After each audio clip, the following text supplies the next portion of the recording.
उपदेश के रूप में, कथा के रूप में, जिस रूप में भी आप प्रदान करें, आप हमारे ऊपर कृपा करें। समय के कहने की आवश्यकता नहीं है, आप तो विज्ञ हैं, सब पर।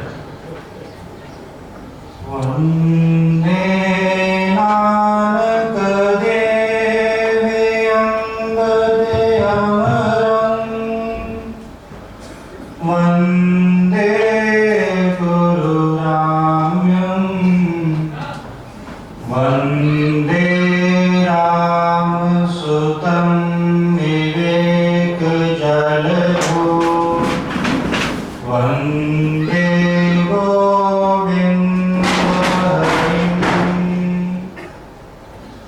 वंदे श्री हर राय नंद कुवरं, वंदे गुरु नौम्यं,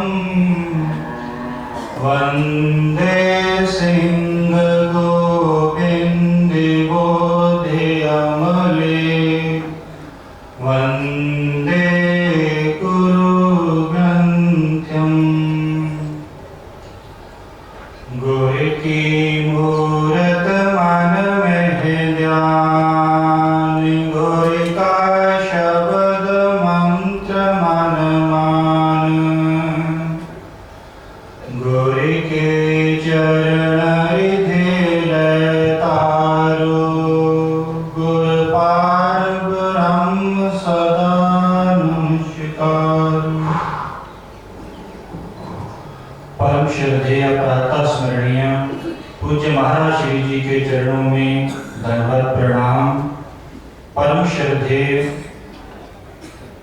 महामंडलेश्वर पूज्य स्वामी शरणानंद जी महाराज, परम श्रद्धेय महंत जी महाराज, परम श्रद्धेय पूज्य स्वामी ईशानंद जी महाराज, मंचस्थ समूह षट दर्शन संतवृंद, विप्रवृंद, भक्तिमती माताओं एवं धर्मानुरागी सज्जनों,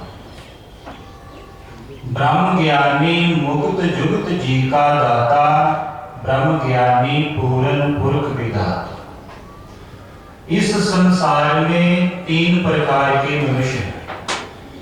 सबसे पहले वो लोग हैं जो इस शरीर की खोज में लगे हुए हैं, जो देखते हैं कि इसमें कौन सा रोग आया है, उसको किस प्रकार हमने दूर करना है, जिनको हम कहते हैं डॉक्टर लोग। फिर उसके आगे दूसरे और लोग हैं जो मन की खोज में लगे हैं, जिनको हम कहते हैं मनोवैज्ञानिक। और फिर उसके आगे तीसरे ऐसे महान पुरुष हैं जिनकी हम आज पुण्य स्मृति में बैठे हैं, जो आत्मा की खोज में, जिन्होंने अपने जीवन में उस आत्मा की खोज की, उस आत्मा का साक्षात्कार किया और हमें उसकी तरफ प्रेरित किया, उसका ढंग बताया, उसका तरीका बताया, जिसके बाणी गुरबाणी कहती है ब्रह्म ज्ञानी मुक्त जुगत जी का दाता। हर कार्य को करने के लिए हमें तरीका चाहिए, जुक्ति चाहिए। इसी प्रकार जब हम अध्यात्म पे चलते हैं तो अध्यात्म का भी हमें तरीका चाहिए, ढंग चाहिए। वो ढंग हमें कहाँ मिलता है? पूज्य महाराज श्री जी के चरणों, जिनके बारे हम श्रवण कर रहे हैं कि जिनके बारे उनकी अल्प आयु का योग था, परंतु उन्होंने बहुत बड़ी आयु हो। उसके बारे में मुझे एक शेर याद आया है, रंग बदलने वाले तस्वीर बदल देते हैं, रंग बदलने वाले तस्वीर बदल देते हैं, कमान से निकला हुआ तीर बदल देते हैं। ऐ इंसान तुझसे तेरे आंसू ना बुझे, बदलने वाले तकदीर बदल देते हैं। पूज्य महाराज श्री जी के बारे जब हम सुनते हैं, महाराज जी के ग्रंथों का अवलोकन करते हैं और हम अपने जीवन की तरफ देखते हैं, हर व्यक्ति 24 घंटे जो भी कुछ करता है उसके पीछे एक गहरी छुपी इच्छा कि किसी ना किसी प्रकार से मैं पुण्य करूं, मैं पाप करूं मुझे आनंद मिलता। हम किस आनंद को ढूंढते हैं? जो अखंडानंद है, जो हमेशा रहने वाला है, और प्राप्त हमें संसार में क्या होता है? खंडानंद। हम खंड खंड में उस आनंद को ढूंढते हैं, परंतु पूज्य महाराज श्री जी के जब मैंने ग्रंथ अध्ययन करना प्रारंभ किया तो सबसे पहले मैंने ग्रंथ देखा था दीर्घ दृश्य रवि। उसमें पूज्य महाराज जी ने एक जगह बताया था कि जिस सुख को हम सब जगह जानते हैं, जो सुख सब जगह है, जो सुख सब काल में है, जो सुख सब में है, और जो सुख अनायास है, उसको जब हम सबको मिला दें उसी का नाम ईश्वर है। और पूज्य महाराज श्री जी के सबसे बड़े प्रथम शिष्य थे पूज्य स्वामी सर्वानंद जी महाराज, जिनका मुझे कई वर्षों तक सानिध्य मिला, जिनके चरणों में रहे में। पूज्य स्वामी जी बताते थे कि जो हर जगह है वो इस समय इस जगह भी है, जो हर काल में है वो इस काल में भी है, और जो सब में है वो हमारे में भी है। और जिस हम अखंडानंद को ढूंढ रहे हैं वो दूसरी जगह नहीं, हमारे हृदय में इसी समय मौजूद है। और दूसरी तरफ जब हम दूसरा पक्ष देखते हैं कि महाभारत काल में जितना महाभारत का युद्ध हुआ, उस युद्ध के पीछे क्या कारण था? केवल एक शब्द द्रौपदी, जो उसने दुर्योधन को कहा था, मैं ज्यादा विस्तार में नहीं जाऊंगा, कि अंधे का पुत्र अंधा रहा। दुर्योधन ने उस शब्द को अपने हृदय में इतना बसा लिया कि जिन योद्धाओं को ईशा मृत्यु का वरदान था वे भी उस जो की आहुति चढ़े। इसी प्रकार हमारा जो अंतःकरण है उसमें भी इसी प्रकार दो प्रकार की धाराएं, आसुरी वृत्तियां भी हैं और सुरी वृत्तियां भी। अब इनको हम कैसे नाश करें?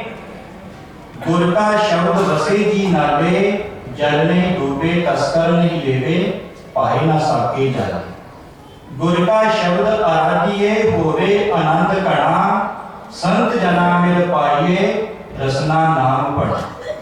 जब हम महापुरुषों के द्वारा, पूज्य महाराज श्री के द्वारा दी हुए शब्दों का आराधन करते हैं तो आनंद घना का अर्थ है जो एक रस है, जो अखंड है। हमें अखंडानंद कब प्राप्त होता है?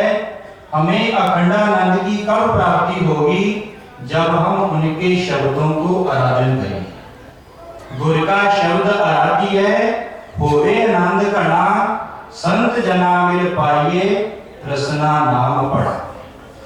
जब हम पूज्य महाराज श्री जी के ग्रंथों को देखते हैं तब हमें लगता है कि महापुरुष इस संसार में परोपकार के लिए आते हैं। सरवर तरवर संत जन, चौथा वर्षे मेहो, परमार्थ के कार्य में चारों तारे थे। जिस प्रकार बादल क्या करता है? समुद्र से खारा जल लेता है, संसार में बरसाता है, संसार को हरा भरा करके फिर उसी समुद्र में जाके मिल जाता है। इसी प्रकार पूज्य महाराज श्री जी ने जब हम भागवत देखते हैं, मांडुक्य देखते हैं, ब्रह्मसूत्र देखते हैं कि जिन दर्शनों में हमारी गति नहीं थी, जिन दर्शनों को अध्ययन करना तो दूर हम लोग उच्चारण भी नहीं कर पाते थे, ऐसे जो हमारे लिए एक प्रकार जैसे खारे समुद्र का जल था, इसी प्रकार थे। और पूज्य महाराज श्री जी ने कृपा करके अमृत बरसा के उन सभी को इतना अमृतमय कर दिया, इतना सरल कर दिया कि हम सब लोग उसका अवलोकन करके अपना जीवन को सफल बना सकते हैं।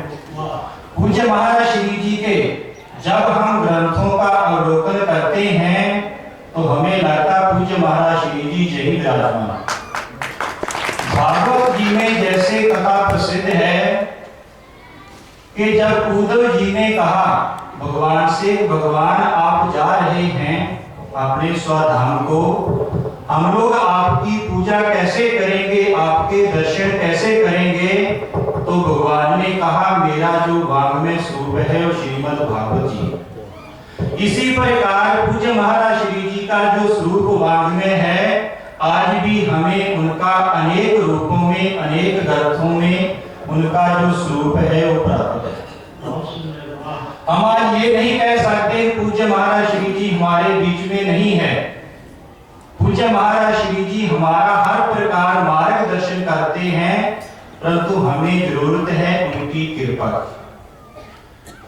जब हमारे ऊपर उनकी कृपा हो जाएगी, मेहर हो जाएगी, कृपा के लिए हमें पात्र बनना पड़ेगा। जब हमारे अंदर ऐसी कृपा आ जाएगी, तब समझो उनकी कृपा जो है हमेशा बस रही है और उनकी कृपा से हम अपने जीवन को सफल करें। अब तीसरा पक्ष, जब मैं पूज्य श्री महेशानंद जी महाराज के साथ में महाराष्ट्र की पूरी यात्रा की, यहाँ बैठे देवेंद्र बंसल जी, पूज्य महेशानंद महाराज जी ने पूरे महाराष्ट्र की यात्रा करके फिर बॉम्बे में विपुल में पहुंच गए। विपुल में पहुंच के आप सब लोग जानते हैं कि पूज्य स्वामी जी सुबह प्रातः 2 बजे उठ जाते हैं और साथ में मुझे उठा देते थे। एक दिन जो महाराज श्री जी का हाल है, जहां पूज्य महाराज श्री जी का विग्रह लगा हुआ है, प्रातः काल हम दोनों बैठे सिमरन कर रहे थे और उस समय जो पूज्य महाराज श्री जी ने कृपा की, जो पूज्य महाराज श्री जी ने अनुभूति दी, मैं उसके दर्शन करके आज ये नहीं कह सकता कि पूज्य महाराज श्री जी इस समय नहीं। पूज्य महाराज श्री जी हर समय है, हर जगह है, पर किस समय उनकी कृपा हो जाए, किस रूप में हो जाए, मुझे नहीं जानता। अब मैं समय आगे ज्यादा नहीं लेना चाहता। कबीर जी ने ऐसे महापुरुषों के बारे में बहुत सुंदर लिखा है। कबीरा जब हम आए जगत में, जग हंसे हम रोए। कबीरा जब हम आए जगत में, जग हंसे हम रोए। ऐसी करनी कर चलो हम हंसे जग रोए। बोलिए सच्चिदानंद भगवान की श्री राम जय राम जय जय राम, श्री राम जय राम जय राम। हमारे पूज्य चरण स्वामी श्री अनुभवानंद जी महाराज हमारे मंच पर कृपापूर्वक दर्शन दे रहे हैं। हम उन्हीं के श्री चरणों में प्रार्थना करेंगे कि भगवान जिस प्रकार गत दिवसों में हमें मार्गदर्शन कराते आए हैं, कृपया उसी श्रद्धता को आगे बढ़ाएंगे। परम श्रद्धेय पूज्य चरण स्वामी श्री अनुभवानंद जी महाराज।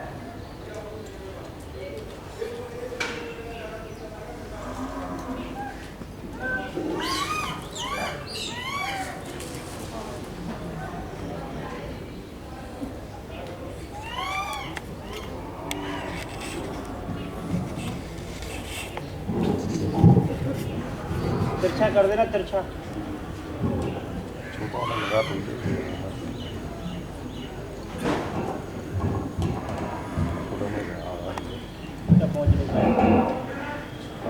श्री कृष्णा श्री कृष्णा श्री कृष्णा श्री कृष्णा।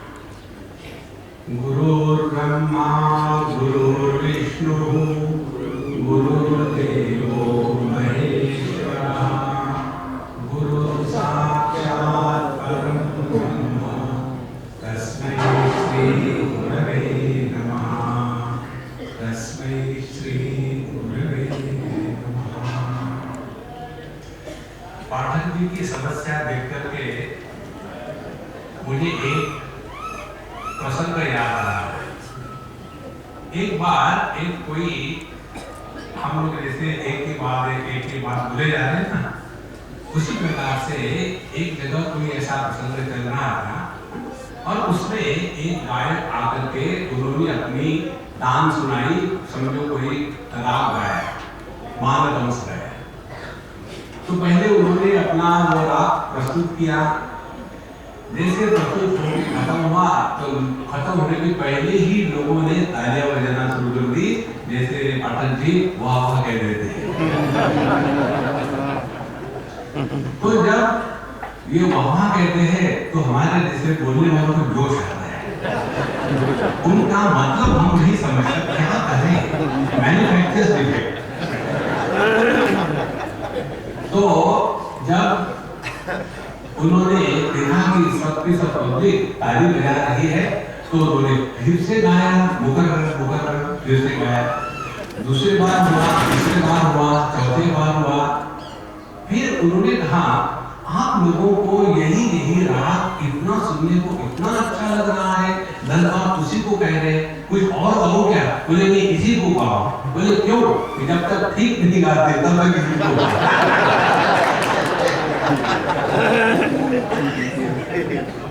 देखो,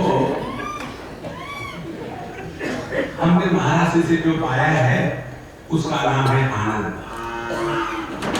आनंदाद है वो कल्विमानि भूतानि जायन्ते, आनंदेन जातानि जीवन्ति। आनंद बन रहा है, इसीलिए हमारा जो लोगो है ना, वो लोगो ऐसा हाथ खड़ा करके ऊपर में अंग्रेजी में है बी हैप्पी। जो ऊपर होते हैं वो बी हैप्पी होते हैं, और जो धरातल पर होते हैं वो मौज में रहते हैं, इसलिए मौज में। तो एक ने हमको कहा कि ये आपका लोगो कैसा विचित्र है। नॉर्मली लोगों का लोगो कैसा होता है किसी भी संस्कृति कि वहाँ कोई नाग होगा या कोई फूल होगा, वहाँ कोई संस्कृत में लिखा होगा। आप में तो कुछ भी नहीं है, ये क्या बना के रखा है? हमने कहा देखो, लोगों किसके लिए होता है? लोगों के लिए। तो धीरे से समझ में आना चाहिए ना। महाराज जी के सभी ग्रंथों में, संस्कृति में ऐसी सहजता थी कि हम जैसे भी अज्ञान शिरोमणि समझ सकते थे। देखो, एक बार उनको किसी ने पूछा था कि महाराज जी, भगवान शंकराचार्य की जो रचनाएं हैं, भगवान वेदव्यास की जो रचनाएं हैं, उनको तो आदमी फट से समझ लेता है। आजकल के जो लोग लिखते हैं संस्कृत में, समझना बड़ा क्लिष्ट हो जाता है। कारण क्या है? तो उन्होंने कहा पहले के महात्मा लोगों को समझ में आए इसीलिए लिखते थे, और आजकल के लोग लोगों को समझ न आए इसलिए लिखते थे। वो कितने सुंदर। शास्त्र की कठिनता को सहजता से प्रस्तुत वही कर सकता है जिसने डाइजेस्ट कर लिया हो, एसिमिलेट कर लिया हो, और तभी वो प्रकट हो रहा है। देखो, तो उनके पूरे जीवन को देख करके हमने जो पाया है वो विचार करने की एक प्रक्रिया पाई है। देखो, अविचार कुतो बंधः विचारेण निवर्तते। जितना हमारा दुनिया का झमेला है उसका एक ही कारण है, अविचार। अविचार माने विचारों का अभाव नहीं, और ये जो बसर है ये हमेशा नकारात्मक नहीं होता। अविचार माने अपूर्ण विचार। किसी भी वस्तु को यदि पूर्णता से जानेंगे तब देखेंगे कि जगत में कुछ भी गलत नहीं है। जो कुछ चल रहा है एकदम कन्हैया की इच्छा से चल रहा है। एक बार हमको किसी ने पूछा था कि स्वामी जी, आजकल इतना सारा करप्शन हो रहा है, इतनी सारी बुराई आ रही है, ये कब खत्म होगा? हमने कहा प्रभु देखो, हम जो बता रहे हैं ना वो हमको महाराष्ट्र से मिला है, वो बता रहे। क्या बताया? सत्ययुग में हिरण्यकश्यप इत्यादि थे, उसके बाद त्रेतायुग आया। त्रेतायुग में रावण कुंभकर्ण आदि थे। फिर द्वापर युग आया, उसमें दुर्योधन आदि थे। अब कलयुग आया, उसमें हम हैं। नई बात है कौन सी? ये जगत हमेशा ऐसा ही रहा है। इस जगत की तरफ देखने की दो दृष्टियां महाराज ने प्रदान करी है। एक तो दृष्टि ये है कि ब्रह्म सत्यम जगत मिथ्या जीवो प्रमेय न परा। यह जो दृष्टि है इसका तात्पर्य हम समझे। जब जगत को हम कहते हैं कि जगत मिथ्या है, मिथ्या का तात्पर्य क्या है? मिथ्या माने जो नहीं है वैसा दिखना, उसको कहते हैं मिथ्या। है कुछ और, दिखता कुछ और ही है। और जब ये मिथ्या दृष्टि हमारी ठीक हो जाएगी तब हमको यही जगत परमात्मा रूप से समझ में आ जाएगा जब इस जगत को हम परमात्मा कहकर के उसको ग्रहण करते हैं तो प्रेम भक्ति सेवा अपने आप प्रकट होगी। और जब इसी जगत को जब हम भोग्य का एक सामग्री समझते हैं तो वहां फंस जाते हैं। इस सूक्ष्म तत्व को महाराज श्री के 7वें अध्याय के जो भगवत गीता के उनकी टीका है, उनका प्रवचन है, उसमें एक जगह में कितना सूक्ष्मता से लिखा है। भगवान जब कहते हैं वहां भूमि रापो नलो वायु खम मनो बुद्धि रेवच अहंकार इति यमे भिन्ना प्रकृति रष्टधा। अब इसमें महाराज श्री ने जो महत्व दिया है सबको नहीं दिया, उन्होंने महत्व दिया है मैं शब्द, भिन्ना प्रकृति में अष्टधा। भगवान कहते हैं कि देखो ये जो प्रकृति है संपूर्ण ये मेरी प्रकृति है। अब यदि भगवान को हम पिता के रूप में स्वीकार करते हैं तो यह संपूर्ण विश्व प्रकृति हमारी माँ हो गई। तो किसी भी साधक को अपने माँ के साथ संबंध भोग का होगा या सेवा का होगा? यहाँ उनकी जो सूक्ष्मता दृष्टि थी कि वेदांत का चिंतन करते समय भी जिन्होंने भक्ति का आदर किया है वो है महाराज श्री। नहीं तो ज्ञानी गाल बजाते जाएंगे और अगर ज्ञानियों की टीका करते जाएंगे, नहीं। उनमें दोनों का ऐसा सामंजस्य था कि जो एक श्लोक आता है उसमें कहते हैं ज्ञान की पराकाष्ठा को भक्ति कहते हैं और भक्ति की पराकाष्ठा को ही ज्ञान कहते हैं। तो यह जो संपूर्णता महाराज श्री में प्रकट हुई थी उसी के कारण हम देखते हैं महाराज श्री के पास सभी प्रकार के संत अपने आप पहुंच जाते हैं, बुलाने की आवश्यकता नहीं। उनकी जो दृष्टि थी दो प्रकार से उनको समझनी है। वेदांत की दृष्टि से अपने को चलाना है और भक्ति की दृष्टि से जगत के साथ व्यवहार। हमको याद है हम वहां शिव जी के मंदिर पे आए थे, 30 को प्रवचन हम जब भी यहाँ आते हैं तो ये पता नहीं कैसे है लेकिन हमको यहाँ प्रवचन देने ही पड़ते हैं। हम तब से दे रहे हैं, महाराज ने शुरू कर दिया। तो वहाँ पहले तो महाराज श्री की कैसेट चलती थी, मुंडकोपनिषद पर चल रही थी, उसके बाद उनको कहा आप बोलो। तो फिर वहाँ तत्वमसी का चिंतन चल रहा था महाराज श्री का, तो उसी को हमने आगे बढ़ाया। 3 दिन तक हम वहाँ बोले, रोज आकर के इसी चिंतन का करना। और वो सब होने के बाद वहाँ के बड़े बड़े साधु संत दंडी स्वामी और हम तो अपने गए भी थे अंग्रेजी ब्रांड, ना तो जिसको संस्कृत का गंध है और ना किसी को भक्ति का ज्ञान है और जो केवल गाल बजाने में उस्ताद है, ऐसे लोग हैं। हमने वहां बैठ रहे थे, 3 दिन तक बोलने के पश्चात एक कोई दंडी स्वामी के बता दिए उनको नाम, हम जाके सबको चरण छुए। तो उन्होंने संस्कृत में हमसे कहा, अब हम संस्कृत में बोल तो नहीं सकते, थोड़ा बहुत अंदाज लगा सकते कि क्या कहा होगा। तो उन्होंने कहा कि देखो ऐसे लगा कि महाराज श्री ही बोल रहे हैं। देखो यह बात सत्य है कि जो व्यक्ति फिर कोई भी हो उनके स्मरण को हृदय में जागृत करके किसी भी विषय पर अपने विचार प्रकट करना शुरू कर दे, he takes over, वो शुरू हो जाते हैं। सिर्फ आवश्यकता इस बात की है हम खाली हो जाएं। जहां हम खाली हो गए वो शुरू हो जाते हैं। जैसे आपके हमारे बीच में ये माइक है, इसको माइक इसीलिए कहते हैं कि माया का कार्य इसलिए माइक है, इसलिए जब हाथ में आता है ना छोड़ने को दिल ही नहीं करता। तो हमारे और आपके बीच में माइक है, आप माइक को थोड़ी सुन रहे हैं, आप तो हमको सुन रहे हो ना। यदि सुन रहे हो तो क्योंकि 3 प्रकार के श्रोता होते हैं, एक तो श्रोता होते हैं, दूसरे श्रोता होते हैं, तीसरे श्रोता होते हैं। तो यदि ये माइक अपनी बात बोलने लगे तो कई बार होता है ना कि माइक अपना इलेक्ट्रॉनिक ओंकार शुरू कर देता है। कई बार ये माइक अपने श्लोक शुरू कर देता है। उस समय हम क्या करेंगे, इस माइक को हटा देंगे।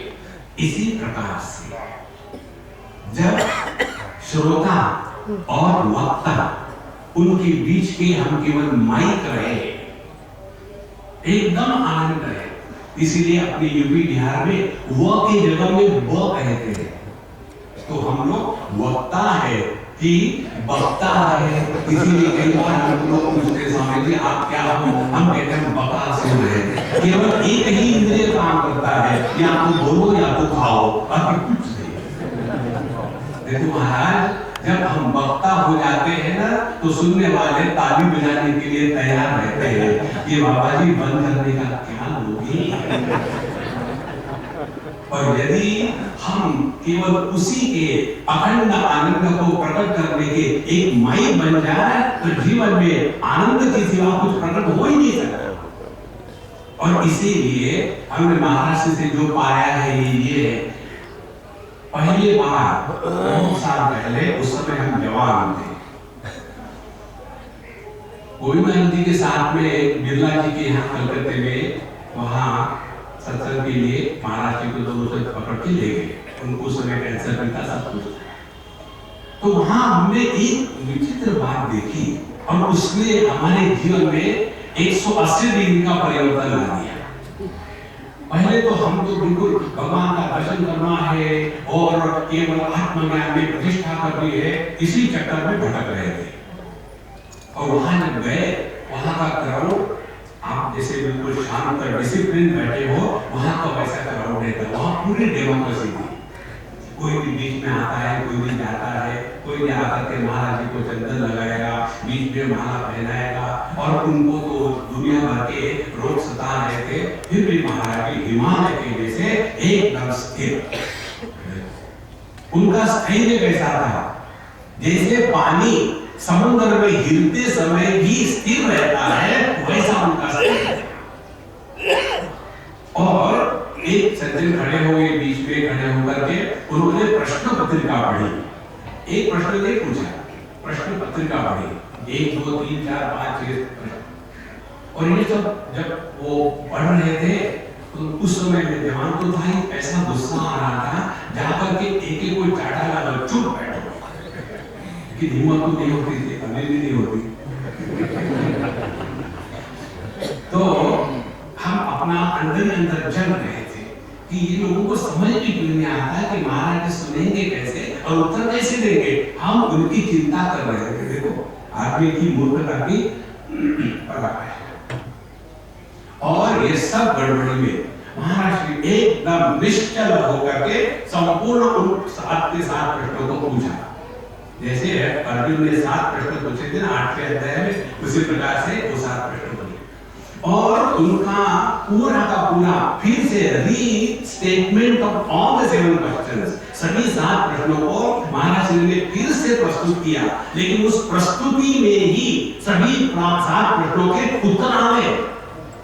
और ये जब हमने सुना, उस दिन से हमने कन्हैया को कहा, Kanhaiya wait for some time, तू तो कहीं भाग के जा नहीं सकते, पर तो है नहीं, कहाँ भागोगे। जैसे हमारे सूरदास जी कहते हैं ना कि बाहर हो तो भाग के दिखाओ, अंदर बैठे हो तो भागोगे कहाँ। तो हमने कन्हैया को कह दिया, देखो भाई तुम वेट करो, हमको तुम्हारी जरूरत नहीं है। जरूरत यदि किसी वस्तु की है तो इस स्थिति की, जो स्थिति में महाराज श्री हमेशा सहज रहते थे, तो उन्होंने भगवान के दर्शन के चक्कर में अपने को परेशान नहीं किया। फिर उन्होंने क्या किया, वही हमको करना है। हमको भैया सीधे सीधे बताते, हमको भगवान के दर्शन नहीं किए। कारण क्या है, एक उदाहरण मिलेगा। समझो हमको किसी का स्क्रू टाइट करना है, किसी का माने किसी मशीन का स्क्रू टाइट करना है, तो हमने कहा भाई हमको स्क्रू टाइट करना है, इधर स्क्रू ड्राइवर दे दो। तो उन्होंने हमको एक ट्रे में 3 स्क्रू ड्राइवर दे दी। तो उन्होंने पहला स्क्रू ड्राइवर ले लिया और उस स्क्रू के नीचे में उसको लगाया, और जब घुमा रहे थे तो वो फिसल जाता है, क्योंकि स्क्रू ड्राइवर का जो हेड था वो चिकना था, ठीक से नहीं था। तो हम उसको क्या करेंगे, फेंक देंगे। फिर दूसरा स्क्रू ड्राइवर लिया और उसका हेड तो ठीक हो गया नीचे में, लेकिन जब घुमाने लगे तो केवल हैंडल ही घूमता है, उसको भी निकाल दिया। फिर हमने तीसरा स्क्रू ड्राइवर लिया, वो फिट भी ठीक से हुआ और जितना चाहिए उतना स्क्रू को ढीला पकड़ कर सकते हैं।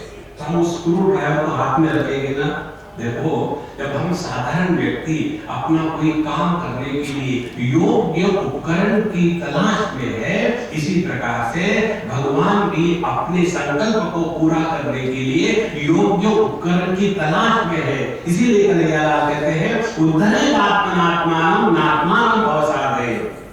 हमको यही साधना करनी है कि हम ऐसे लायक बने कि हमारे माध्यम से वो प्रकट होए, और भगवान का प्राकट्य केवल आनंद स्वरूप में ही होता है। इसीलिए जो विष्णु पुराण में बताते हैं कि भगवान की विस्मृति को ही दुख कहते हैं। कारण क्या है? भगवान तो आनंद स्वरूप है और वो भी अखंड आनंद स्वरूप है। तो साधना का तात्पर्य हमको भगवान की प्राप्ति के लिए परेशान नहीं होना है, वो तो प्राप्त है ही, केवल उसको हमको प्रकट करने का एक माध्यम बनना है। और वो माध्यम बनने के लिए अपने विचारों में, अपने दृष्टिकोण में परिवर्तन लाना है। और जब अपने दृष्टिकोण में परिवर्तन आएगा तब पूरा का पूरा जीवन एकदम बदल जाता है। और वो दृष्टि जो है, ये दृष्टि महाराज ने देते हैं। वेदांत की दृष्टि से देखो तो जगत को यदि आप मिथ्या कहोगे तो मिथ्या वस्तु के भोग के लिए कभी प्रवृत्त नहीं होगे। और यदि संपूर्ण जगत को ईशावास्यमिदं सर्वं यत्किंच जगत्याम जगत, इस संपूर्ण विश्व को यदि परमात्मा के दृष्टि से देखोगे तो वहां भी भोग की प्रक्रिया नहीं होगी, समर्पण की प्रक्रिया होगी। तो चाहे वेदांत के दृष्टि से जगत को मिथ्या कह करके भोग से निवृत्त होवे, चाहे संपूर्ण विश्व को भगवान की ही विभूति समझ करके उसके प्रति प्रेम, सेवा, आदर के रहे, दोनों का तात्पर्य एक ही है। इसीलिए जो अभिकंप योग है भगवद गीता के 10वें अध्याय में, एकाम विभूतिम योगम च मम यो वेत्ति तत्वतः सः अभिकंपेन योगेन युज्यते। अभिकंप योग माने अब किसी प्रकार का संदेह हमारे मन में नहीं है। वाह